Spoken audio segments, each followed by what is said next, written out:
All right, Jeff, what are we here to talk about today? Well, we're here to talk about close to the end of the first series. It'll be 7 episodes, the introduction to colonial America. And almost all of our storylines so far has taken place in Europe. So it's been kind of interesting. I prepared for the podcast for a long time.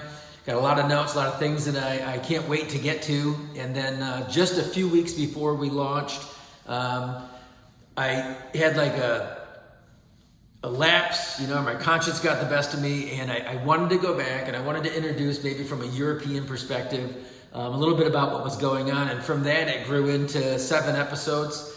I think we've covered enough of the content in the background.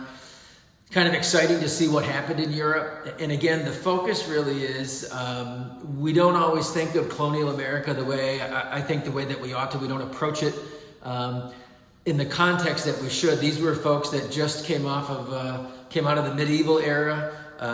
They are dealing with really reinventing the idea of the nation state, the modern nation state. They're medieval in their mindset, and they're Reformation folks. And so they bring a lot of that baggage over here.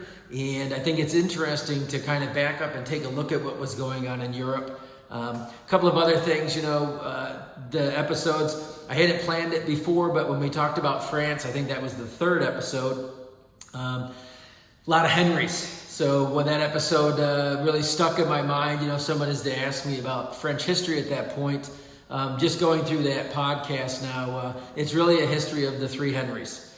And then when we jumped over to England, we started talking about the building of the English Navy, and really building to this it's a crescendo really, and it comes to this watershed moment with the Armada. But England is led by 2 more Henrys over the course of about 50 years. That builds them up to a great naval power. And then internally, I did an episode on the 3 Marys. There were Mary, Queen of Scots, Bloody Mary, and then Mary Guise, who really created a juggernaut. And for maybe 20 years in European history, they really held Scotland, Spain, France, and England captive with a lot of things that they did. And so a lot of things come out in this first series. And when we start looking at it through the vantage point of those particular people, and not necessarily the nations or groups of people, very different story emerges. It becomes very personal, and you find that there are heroes and villains, and sometimes those lines get really blurry.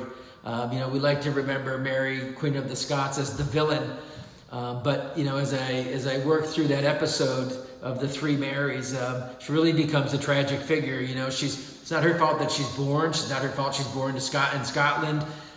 She's born to the parents that she has, with the family that she has in France. They move her to France. They kick her out of France. She comes back to Scotland. The country has changed. It's a very tragic story, really. And because she eventually loses that battle with Elizabeth, she's gone down as the villain. And as you work through that story, you do really feel some sympathy for her. So those are some of the things that the first series was wrapping up. And those are some of the things that I was working on. The last episode will be launched, episode 6 is today. The last episode will be next week, episode 7. We've been working this whole time toward the Spanish Armada, and we're going to see how that actually played out. So I'm very excited to get to that. And again, I think we've laid it out just enough to demonstrate that all of these things mattered when they jumped across the Atlantic about 20 years later. So very excited to get to the colonial American times. Very excited to cross the Atlantic. But what we've done is kind of build that storyline up so that they're not just landing at Jamestown or not just landing at Plymouth Rock, because that's really not where the story started. And the impetus behind American colonialism, each one of these areas or regions really has their own impetus for that. And we want to explore that a little bit. It's the miracle of American colonialism is that these folks could collectivize enough to fight the British power, 150 years later.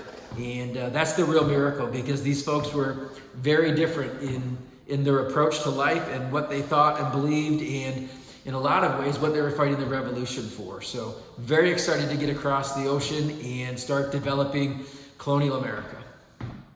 And I would like to say too, we've been so pleased with all of the positive responses. The folks that have tuned in so far have really enjoyed what they've heard, a lot of positive feedback. I'm appreciative of you listening right now, and go to historywithjeff.com and let us know that you were there. All of the social media platforms that you like, we're there, historywithjeff.com. Thanks.